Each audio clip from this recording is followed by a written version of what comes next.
Au secours, je n'ai plus de symptômes. Est-ce grave? Qu'est-ce que je vais te nommer? Je vais te nommer l'amour. Bienvenue sur Fausse couche et fertilité, le podcast zéro tabou qui s'adresse aux parents endeuillés, à leurs proches et à toute personne désireuse de s'informer sur le sujet. Je suis Linda Canchaudron, accompagnatrice en deuil périnatal, fondatrice de la neurofertilité et du congrès du deuil périnatal. Je suis également maman et mamange et j'ai à cœur de vous aider à faire de votre deuil le premier pas vers votre réalisation personnelle.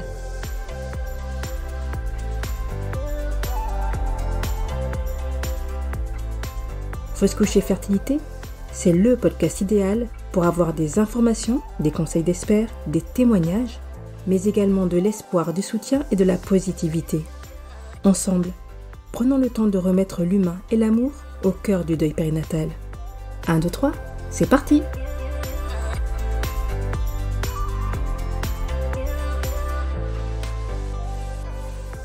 Je n'ai plus de symptômes. Est-ce la fin? Est-ce que j'ai perdu mon bébé? S'il te plaît, aide-moi. Je crois que c'est l'une des inquiétudes que j'entends le plus de la part de mes clientes.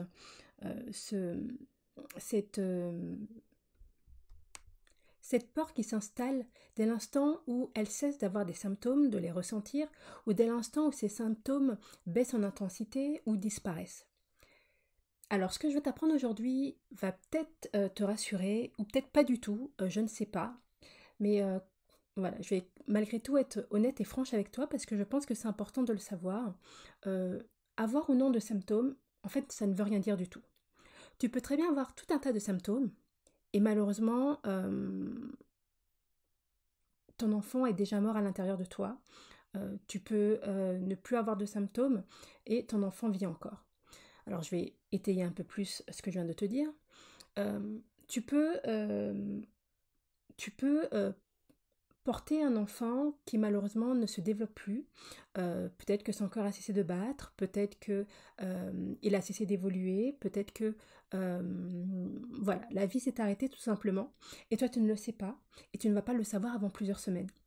Tu peux ainsi, entre guillemets, porter la mort. Alors c'est assez violent, ça m'embête de le dire comme ça, mais je le dis comme ça parce qu'en fait, c'est ce que j'ai vécu personnellement et c'est comme ça que je l'ai ressenti. Et du coup, ce sont mes mots que je te dis. D'accord? Là, ce sont mes mots personnels que je te dis parce que c'est comme ça que je l'ai ressenti. Et aujourd'hui, j'en ai fait une force. Et du coup, je ne sais pas trop comment l'appeler autrement parce que quand j'en parle, c'est aussi une partie de moi que je te livre.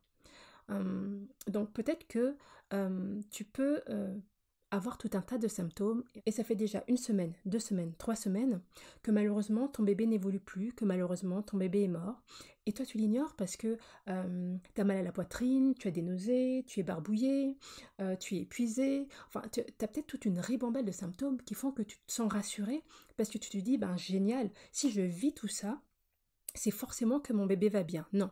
Si tu vis tout ça, c'est parce qu'à l'intérieur de toi, il y a un corps étranger et que ton corps, il a conscience qu'il y a un corps étranger à l'intérieur de toi et qu'il va réagir par rapport à ça. A contrario, tu peux n'avoir aucun symptôme et ton bébé pète le feu. Et dans ce cas, moi j'ai envie de te dire, mais génial, profite. Pourquoi souhaiter avoir des symptômes lorsqu'on peut très bien s'en passer? Honnêtement, si je pouvais vivre une grossesse sans symptômes, mais moi je signe tout de suite. Parce que quand il s'agit d'accumuler les symptômes, je t'assure que je suis championne. J'accumule tout ce que je peux accumuler. Donc, honnêtement, s'il y a une possibilité de vivre une grossesse sans symptômes, je signe tout de suite. J'ai même une amie qui a vécu non seulement une grossesse sans symptômes, mais en plus de ça, son bébé est arrivé en 3 ou 4 heures, vitesse grand V, sans aucune douleur. Donc, je me suis dit, mais comment elle fait? Bref, c'était une petite plaisanterie comme ça pour détendre l'atmosphère parce que le sujet est un peu lourd, il n'est pas facile et peut-être que c'est ce que tu vis actuellement et peut-être que tu as cliqué sur cet audio parce que tu t'es dit qu'enfin tu allais avoir la réponse à ta question et pour moi c'est important que tu comprennes que tu peux très bien porter la vie et que ton enfant se passe bien et qu'il n'y a plus de symptômes, que les symptômes se sont arrêtés tout simplement parce que une grossesse évolue, que tu peux avoir des symptômes qui varient en fait, qui vont fluctuer tout au long de la grossesse. Parfois tu en auras beaucoup, parfois tu en auras peu, parfois tu n'en auras pas. Peut-être que tu vas passer une grossesse sans aucun symptôme. Peut-être que tu auras des symptômes. Tu sais, les symptômes, ils en font un peu qu'à leur tête. Donc peut-être que tu auras des symptômes, pas au moment où dans les manuels, c'est dit que tu es censé avoir les symptômes. Peut-être que tu es censé avoir la nausée pendant les 3 premiers mois et qu'en fait, toi, la nausée, tu vas l'avoir au 2e trimestre, ou peut-être que la nausée, tu vas l'avoir toute la grossesse, comme ça a été mon cas. Je t'ai dit, hein, quand il s'agit de cumuler, je suis championne. Donc ça ne veut rien dire. Peut-être qu'effectivement, tu as commencé à avoir des symptômes, et puis comme tu évolues, que ta grossesse évolue avec toi, et ben tu n'en as plus, c'est correct aussi. Donc ça ne veut vraiment rien dire. Donc là-dessus, je veux te rassurer, du moins je l'espère, ne te fie pas aux symptômes pour savoir est-ce que mon enfant va bien ou pas. D'accord, ça c'est important. En fonction de là où tu es de ta grossesse, si vraiment tu as des gros doutes, si vraiment tu as besoin de savoir, d'accord, et que tu es au tout début de ta grossesse, la meilleure chose à faire, plutôt que de se triturer les méninges, c'est de faire une prise de sang. Tu fais une prise de sang, une première, t'en refais une 48 heures après, et tu verras l'évolution de ton taux. Si ton taux a doublé, c'est que tout va bien. Alors parfois, le taux ne double pas tout de suite, d'accord? Il évolue pas mal, ok? Donc c'est pas, tu vas pas passer de 80 à 83 par exemple, mais tu vas passer de 80 à 120 par exemple. Tu vas dire, ah ben mince, il n'a pas assez évolué. Mais en fait, s'il a déjà pas mal évolué, donc il y a des chances que si tu fasses une prise de sang, si tu refais une prise de sang le lendemain ou 48 heures après, là tu vois, boum, t'es à 300, ok? Donc n'hésite pas à faire 2 ou 3 prises de sang pour te rassurer si vraiment c'est important pour toi, si vraiment tu es en stress, si vraiment tu as besoin de savoir, c'est quelque chose que tu peux faire. Maintenant, si tu as un stade plutôt, alors j'allais dire avancé, mais c'est pas tout à fait le cas puisque on est encore au tout début de la grossesse, mais si tu es, je sais pas moi, par exemple à 8 SA, 8 semaines d'aménorrhée, donc 6 semaines de grossesse, tu peux peut-être aller faire une écho de contrôle pour voir où ça en est. Est-ce que ton bébé au stade auquel il est censé être, est-ce qu'il a les bonnes mesures, est-ce que tu vois ce que je veux dire? Donc si vraiment tu as besoin d'être rassuré, n'hésite pas à aller chercher des preuves concrètes que tout va bien. Mais moi je t'invite plutôt à te détendre, d'accord? Parce que une grossesse qui vient après une perte de grossesse, c'est quelque chose de très anxiogène. La première chose que je t'invite à faire, c'est déjà de te faire accompagner là-dessus pour pouvoir la vivre de la manière la plus sereine possible parce que c'est possible. Tu n'es pas obligée d'être anxieuse toute ta grossesse. Au contraire, si tu fais ton deuil, si tu prends le temps vraiment de faire ton deuil, de te libérer des traumas qui vraiment te stressent, qui vraiment te cristallisent cette peur en toi, déjà tu vas pouvoir mieux le vivre. Si en plus de ça tu apprends des techniques de relaxation, des techniques d'auto-détente comme avec la sophrologie, comme avec l'hypnose, ou des techniques de thérapie brève qui peuvent vraiment t'aider à aller vraiment mieux, comme la PNL ou le MDR, ça peut vraiment débloquer pas mal de choses, d'accord? Donc n'hésite pas à te faire accompagner pour ça parce que tu n'es pas obligé de vivre ta grossesse dans l'anxiété. Souvent, il y a cette croyance que j'entends de la part des personnes que j'accompagne, ou même que je peux voir sur les réseaux sociaux, du j'ai perdu un enfant, du coup c'est normal, derrière je vais être anxieuse et je vais être anxieuse toute la grossesse et c'est normal. Non, en fait, c'est pas normal. Tu n'es pas obligé de vivre ça. D'accord? Oui, c'est normal que tu vives de l'anxiété euh, après avoir perdu ton enfant, après une perte de grossesse, mais c'est quelque chose sur lequel tu peux travailler pour ne plus la vivre ou pour au moins qu'elle baisse en intensité. D'accord? C'est quelque chose que tu peux t'apporter. Ça, c'est important de le savoir.